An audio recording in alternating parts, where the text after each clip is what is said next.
Voltecker!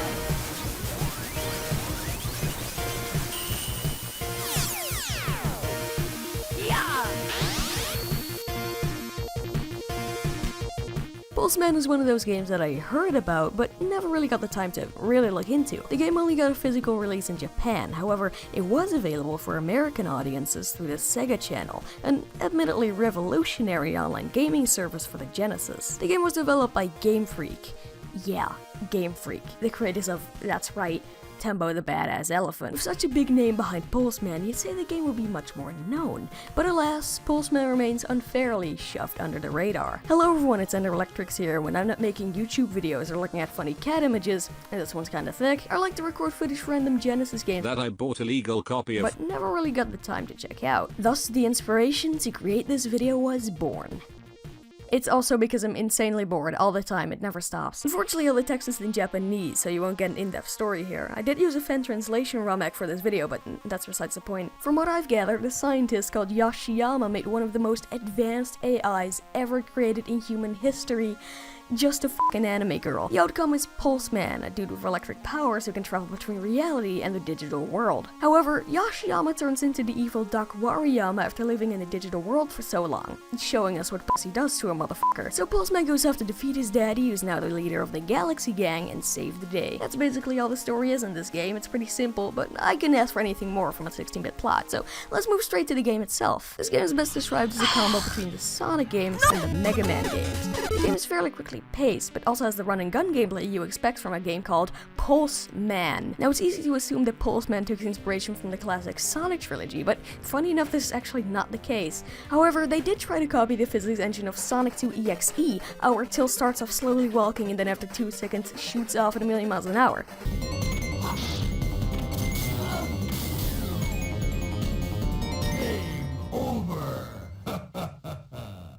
Yeah, it takes a bit to get used to this game's controls. The momentum is completely off, the jumping is awkward at times since you can't stop in midair. There's these weird jump and slide kicks in the game. They're pretty much useless most of the time and don't even think the slide works right underwater, so just don't bother. And there's this dash move, which sounds like it'd be fun, but literally stops all momentum after using it, making it kinda risky to use over ledges. Also, this dash isn't mapped to a button. No, you have to double tap the direction you're running in to activate it. This move could have easily been mapped to the A button or something. Double tapping is unresponsive as hell, which is why in the footage I awkwardly stop in the middle of my jog all the time or fucking die. And there is another move that uses the A button, which I'll touch on later, but you don't really need to use that in the air, so there's no excuse for this. They should have just mapped the dash to the A button while you're on the ground and removed the end leg on the dash and it would have been fine. You can use it as a dodge move of sorts though, so that's something. Doesn't attack enemies though. What is useful, however, is the attack. That's what it's called, I'm not making this up. It's sort of this electricity slash move. It'll be your main form of attacking throughout the game. And it feels good to pull off, honestly. It's satisfying hitting enemies with this thing. And that's really all the basic moves Pulseman can pull off. However, these are just his tricks in his standard form. There's more. After running to a point where Pulseman hits a certain speed, you'll get this electricity around him. At first I thought this was like a Sonic CD thing where you need to find areas where you get enough speed, but nope, turns out the dash move also grants you electricity, which is a shame honestly. I would have loved to see what kind of level design they would have come up with if you had to build it up. Now you can just double tap and get all your extra abilities instantly. That's another thing to add to the changes about the dash move and Pulseman list. While in this electric state, Pulseman gets a stronger slash move. It knows his projectile, which I found really useful for hitting enemies from a distance. Good stuff. Pulseman also gets the Voltecker move. If you press the A button, you transform into an electric bouncing ball that shoots off at a 45-degree angle. Not gonna lie, this is incredibly satisfying. You can even use it as a double jump of sorts, bypassing obstacles within everything. You can cling onto these long wires in the stages to run along them, and not gonna lie, it's pretty fun. Although I do wish they would have done something more of it. All you really do is press the button at the right time. Why not make me dodge some enemies on those things? Anyways, the Voltecker is used especially well in the bonus stages, which appear after completing each stage. I'd say the Voltecker is Pulseman's main gimmick, for lack of a better word. It feels a lot more thought out than any of his other moves. Overall, Pulseman doesn't control that bad, but I still feel like some improvements could have been made here and there. You get used to it after a bit though, and some of his abilities are pretty fun to use when you get the hang of it. Anyways, now we got the controls out of the way, let's talk a bit about Pulseman's stages. This game single-handedly made me up my bitrate by a few thousand bits in OBS, and this still looks like shit. If you're sensitive to flashing lights even a little bit, I'm sorry to say, but this game is literally unplayable for you. I can appreciate some artistic design. But really? Why are these graphics so disorienting? in a platformer. Am I going up? Am I falling? Which direction am I going in? Hello? Why does the background run away from me? Some stages look kinda nice with some impressive parallax scrolling and transparency effects, but others are just... no! Very Mega Man-like, you can choose any stage in any order. However, they are divided into groups of 3. Beating the 3 levels make you move on to the next set until you beat the game. Littered around the stages are these S-balls, or as Knockoff Roll likes to call them, puss bombs.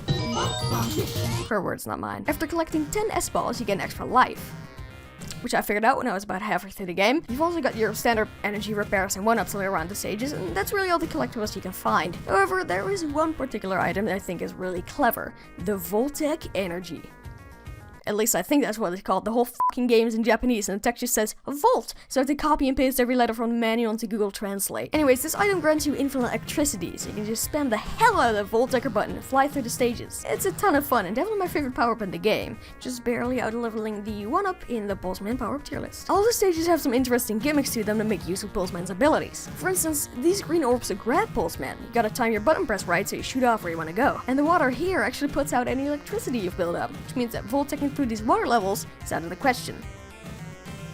But that doesn't make it fun. A lot of Pulseman's gimmicks fall flat. I mentioned the wires earlier, and while I don't specifically have a problem with those, I do have a problem with waiting on moving platforms for ages while my eyes are screaming. Speaking of, there are a lot of moving platforms in this game. Like, almost jarringly many. You can't go 15 seconds without seeing a moving platform in this game. It's not bad per se, just really weird. At the end of each stage you fight a boss. They're all kinda hit and miss for me. For most bosses you need to wait for an attack cycle to finish before you get your shot, but for others you can just spam the attack button and finish the fight.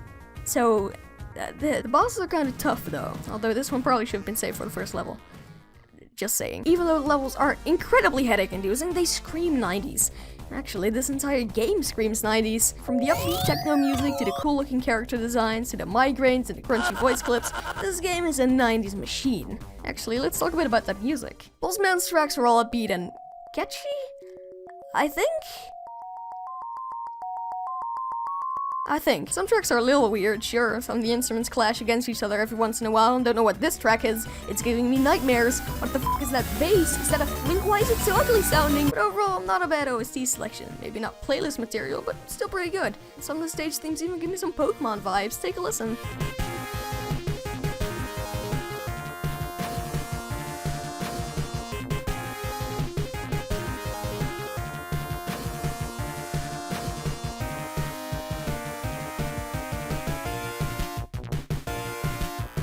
Overall, the sound of Pulseman is pretty good. The sound effects are nice, the music is good, and most of the voice clips are clear and understandable. This news reporter, for instance, isn't speaking gibberish, but instead says a full sentence. This just in from RWT Network in Tokyo. Pulseman is alive! I also love how Wariyama yells Pulseman's name when meeting him. Kinda creepy. Overall, Pulseman's a really neat game you should probably check out. It's incredibly expensive, but it's also available on the Wii's Virtual Console, so that's pretty cool. If you want to check it out legally, I suggest doing that. I might have come off as a bit too harsh in this game in this review, but that's just because I wanted to address some of the issues so I can go into the sequel with an open mind. Yeah, just kidding, this is a one-and-done game, no sequel was ever made. That also means it's an experience you can only really get in this game, an experience you can only really get through one way if you want to play it legally without demolishing your wallet. If you're a fan of the Mega Man and Sonic games, you deserve to check this out. It's something special and a really fun game. If you don't cut the fucking water sections.